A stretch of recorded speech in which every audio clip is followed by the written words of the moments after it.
શું રોજે પેટ સાફ થવું જોઈએ? ભગવાને તો સિસ્ટમ આવી જ બનાવી છે. જમતા જમતા પાણી પીએ તો શું અપચો થાય? વધારે પીવો એક ગ્લાસથી તો થાય. હું બહુ જ ફટાફટ ખાઈ જાઉં છું, એનાથી શું અપચો થાય? 1000%. અગર અપચો કે કબજિયાત એક વિલન છે તો એ પિક્ચરનો હીરો કોણ છે? પાણી અને ફાઈબર. કોફી પીવાથી કબજિયાત થાય? આ તો એવું પૂછ્યું કે સ્વિચ ઓન કરું તો લાઈટ થાય જ ને. હું અગર જમીને તરત સૂઈ જાઉં છું તો એના લીધે અપચો થાય? સુવાથી થાય, ખાલી આડા પડો ડાબા પડખે તો ના થાય. શું દિવેલ પીવાથી અપચો દૂર થાય? શોર્ટ ટર્મ સોલ્યુશન છે, લાંબા સમયનો રસ્તો નથી. મને યાર અપચો થાય તો હું ચાલુ કે દોડું તો અપચો દૂર થઈ જાય? તરસ લાગે ત્યારે કેમ કૂવો ખોદવો છે, પહેલેથી ખોદી કાઢો ને. અપચાનું સૌથી મુખ્ય કારણ શું છે? આ વિડીયો જો બધું જ ખબર પડી જશે. વીટીવી ગુજરાતી ન્યૂઝની દરેક અપડેટ સૌથી પહેલા જોવા માટે ફેસબુક પેજ ઉપર મેન્યુ દબાઈને મેનેજ ફોલો સેટિંગ્સ અને ન્યૂઝ ફીડમાં ડિફોલ્ટની જગ્યાએ ફેવરેટ્સ કરી દો. યુટ્યુબમાં બેલ આઇકન દબાઈ દો અને રહો એકદમ અપડેટેડ. આગળના સવાલો જોઈને તમે સમજી ગયા છો કે આજનો એપિસોડ અપચો કે પછી કબજિયાત ઉપર જ છે અને કઈ રીતે એ ના થાય એના જવાબો આપવા માટે આપણી જોડે જોડાયા છે શિવાંગી દેસાઈજી, જે એક certified health and nutrition coach છે. લાઇફસ્ટાઇલ એન્ડ વેટ મેનેજમેન્ટમાં તો એમણે એવોર્ડ જીતેલો છે અને ફિટ ભારત મિશનમાં એમનો ટાર્ગેટ છે કે 10 લાખથી વધુ ભારતીય લોકોને ફિટ અને હેલ્ધી કરવા છે. થેન્ક યુ સો મચ, તમે અમને સમય આપ્યો અને આજે તમે આયા. Welcome to the show. આજે હું તમને પહેલો ક્વેશ્ચન જે પૂછવાનો છું ને એ છે કે અપચો હોય શું અને એની અસરો શું થતી હોય છે? આપણે આજે ઇન્ડિયામાં જોઈએ તો 22% લોકો એવા છે કે જે લોકોને કોન્સ્ટિપેશનનો પ્રોબ્લેમ છે.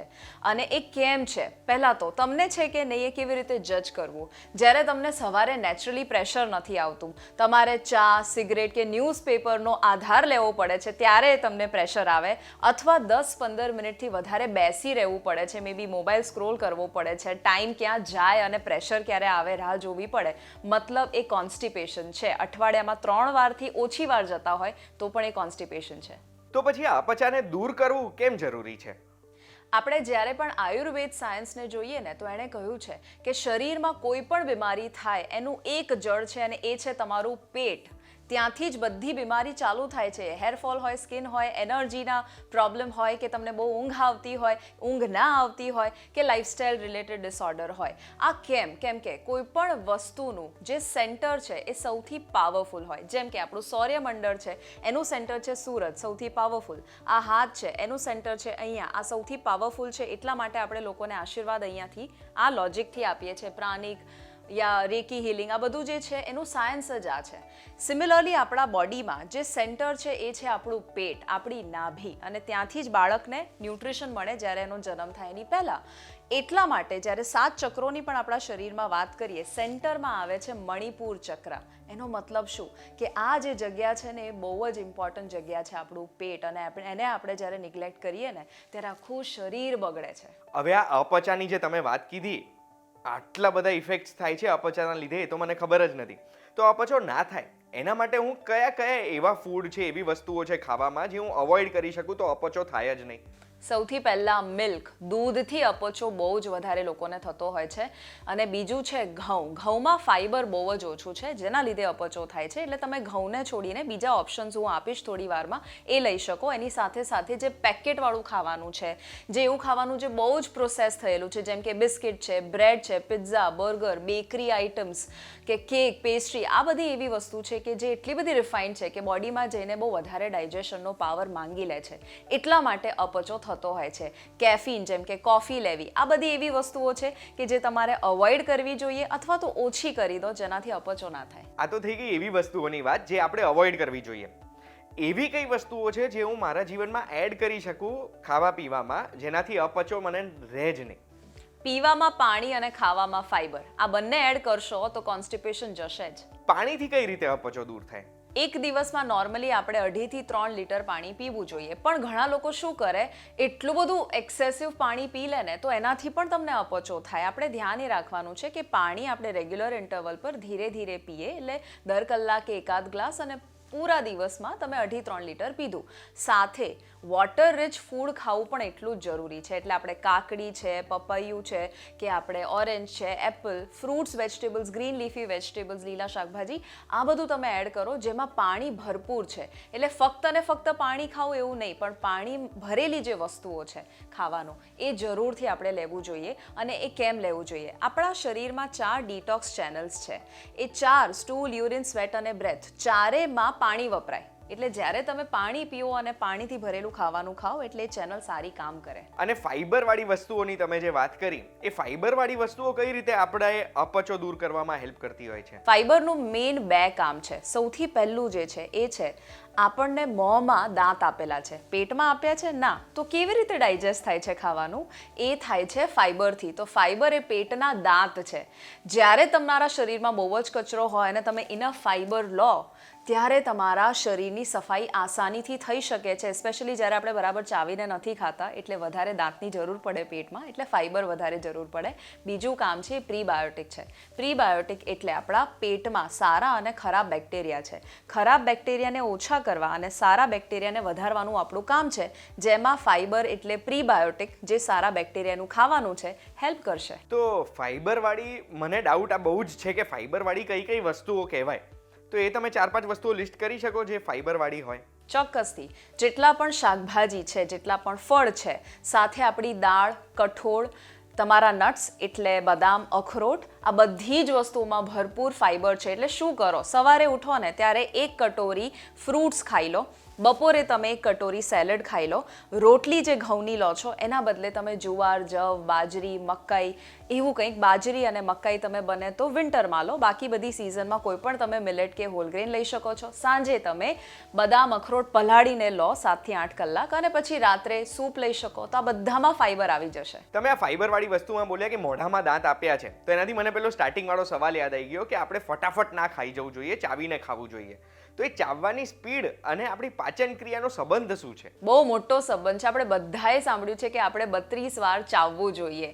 એકચ્યુઅલી હું તમને એવો કાઉન્ટ નહીં આપું કે 32 વાર ચાવો, પણ એનું લોજિક એ છે કે જે આપણે ખાઈએ છીએ એને પીવાનું છે, અને જે પીવાનું છે એને ખાવાનું છે. એનો મતલબ કે આપણને મોંમાં છે ને સલાઈવા આપેલું છે. એટલે જ્યારે તમે ખાઓ તો એ સલાઈવાની અંદર એવા એન્ઝાઇમ્સ હોય, અમાઇલેસ, લાઇપેસ નામના, કે જે એ ખાવાને ત્યાંથી ડાયજેસ્ટ કરવાનું ચાલુ કરી દે. પણ તમે વગર ચાવે સીધું ગળી જાઓ, કોઈ કોક લઈ લો અને પાણી કે છાશ લઈ લો અને ફટાફટ ઉતારી દો, તો એ વગર ચાવેલું ખાવાનું પેટને કેટલી મહેનત પડે.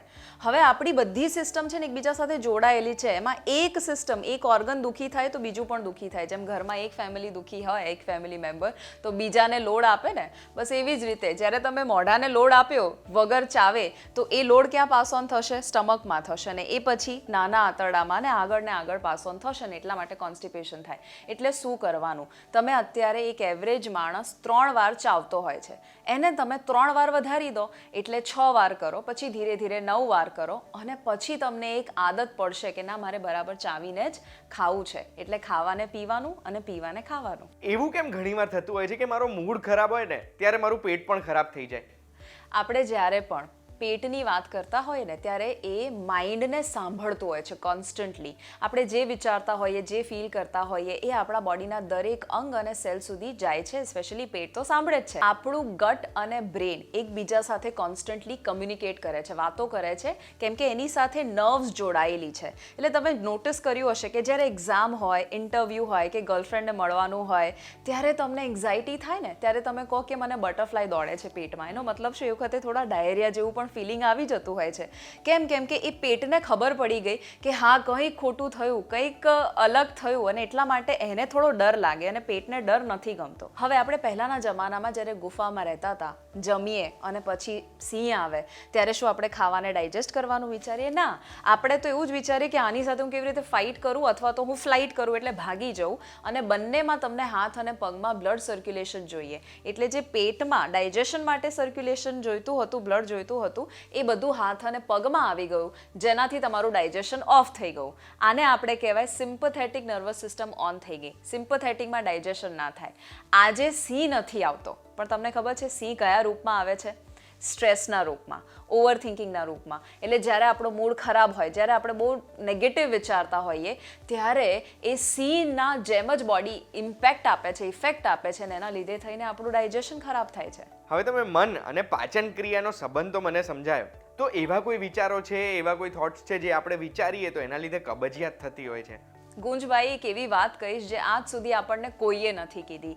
ઘણા લોકો એવા હોય છે જે મેં અત્યારે અમુક સલાહો આપીને એ બધી ફોલો કરતા હોય, બરાબર ફાઈબર પણ લે ને ખાવાનુંમાં જે છે એમાં ધ્યાન રાખે અને પાણી પણ લે, તો પણ એમને ડાયજેશનનો પ્રોબ્લેમ હોય છે અને કોન્સ્ટિપેશન હોય છે. કેમ કે એ લોકોના અહીંયા પ્રોબ્લેમ હોય છે.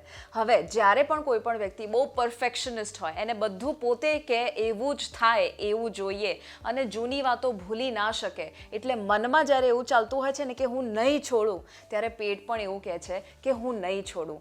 એટલા માટે આપણને કોન્સ્ટિપેશન જતું નથી, ગમે તેટલું ડાયટમાં અને લાઇફસ્ટાઇલમાં ચેન્જ કરી. એટલે આનો મતલબ તો એ જ છે કે જો તમારું મન પકડી રાખશે કોઈ વાત, તો તમારું પેટ પકડી રાખશે. પછી અપચા અને આપણી સ્કિનની ક્વોલિટીમાં શું સંબંધ છે? આપણી સ્કિન જે છે શરીરનું સૌથી મોટું ઓર્ગન છે, એટલે એ તમને એ જ બતાવશે કે અંદર શું ચાલી રહ્યું છે. તો અંદર અગર ગંદકી હશે તો એ સ્કિનમાં ડાર્ક સર્કલ, એકને, પિમ્પલ, પિગમેન્ટેશન, આવા બધા, અથવા ડલ સ્કિન રહેવી, આ બધા તમને સિગ્નલ આપે છે કે ક્યાંક અંદર પેટનું ધ્યાન રાખવાની જરૂર છે. હવે છેલ્લો પ્રશ્ન હું તમને એ જ પૂછીશ કે મારે અગર ડાયજેસ્ટિવ સિસ્ટમ સ્ટ્રોંગ જોઈએ છે, અપચો નથી કરવો, મારે કોઈ તકલીફો બી નથી જોઈતી, તો હું મારી લાઈફસ્ટાઈલમાં એટલે જીવનશૈલીમાં શું ઇમ્બાઇબ કરી શકું, શું રોજે કરી શકું જેનાથી પેટ ચોખ્ખું જ રહે હંમેશા? 5 વસ્તુ છે સિમ્પલ. સૌથી પહેલાં, જ્યારે પણ જમવા બેસો ને ત્યારે સુખાસનમાં બેસો, એટલે પલાઠી વાળીને. કેમ? સુખ આસન, એવું આસન જે તમને સુખ આપે, એટલે તમે શાંતિથી જમી શકશો, સ્પાઇન સીધી રહેશે, પેટમાં બ્લડ સર્ક્યુલેશન વધશે, એટલે તમને મજા આવશે ખાવાની, સારી રીતે ખાવાનું ડાયજેસ્ટ થશે. બીજું છે કે તમે વજ્રાસનમાં બેસો, જમ્યા પછી 5, 10 કે 15 મિનિટ, પણ એમાં જેને નીનો પ્રોબ્લેમ હોય એ ચોક્કસથી આને અવોઇડ કરી શકે, બાકી ચોક્કસ કરો તમે.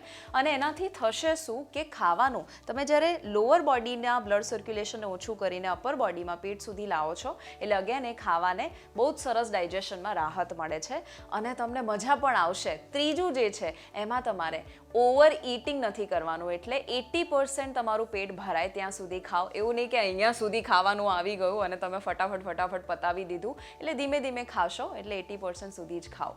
ચોથું છે કે બહુ લાંબા સમય સુધી બેસી ના રહો. તમે જ્યારે બહુ બેસી રહો ને એટલે પેટમાં પણ ખાવાનું બેસી રહે છે, પણ તમે ઈચ્છો કે ના એ પણ હલનચલન કરે, કેમ કે કોન્સ્ટિપેશનમાં હાર્ડ સ્ટૂલ હોય, એને તમારે હલાવવું હોય તો બોડીની મૂવમેન્ટ બહુ જરૂરી છે. એટલે દર અડધા કલાકે ઊભા થાવ, સ્ટ્રેચ કરો, વોક કરો, રાઈટ.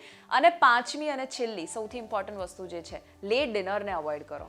સૂવાના 3 કલાક પહેલાં જમી લો, જેનાથી ખાવાને, ડાયજેશનને અને સૂવાને પ્રોબ્લેમ ના આવે. થેન્ક યુ સો મચ શિવાંગીજી, તમે આજે દરેક પ્રશ્નનો અમને જવાબ આપ્યો. જે જવાબ સાંભળીને મને તો એટલું ખબર છે કે તમારું અને મારું પેટ અને મન સાફ કરવાની પ્રોસેસ આપણે આજથી ચાલુ કરી દઈશું અને અઠવાડિયા 10 દિવસમાં તો આપણને રિઝલ્ટ્સ બી જોવા મળશે. હજુ પણ તમને કોઈ પ્રશ્ન છે તો એ પ્રશ્ન તમે શિવાંગીજીને ડિરેક્ટલી પૂછી શકો છો એમના યુટ્યુબ કે પછી ફેસબુકમાં ફિટ ભારત મિશન ઉપર, કે પછી ઇન્સ્ટાગ્રામ ઉપર કોચ શિવાંગી દેસાઈને તમે ડાયરેક્ટ મેસેજ કરી શકો છો. એટલે એમને પોતાને આ ત્રણેય લિંક મેં ડિસ્ક્રિપ્શનમાં મૂકી છે, એ લિંક ઉપર ક્લિક કરીને તમે એમના પેજ ઉપર જઈ શકશો. આ એપિસોડની માહિતી બહુ જ ઇમ્પોર્ટન્ટ છે, દરેક વ્યક્તિ સુધી પહોંચાડજો. અને એક વાત કહું, આવી જ માહિતી માટે રોજે જોતા રહેજો. આપણે ફરી મળીશું. Thank you so much. Thank you.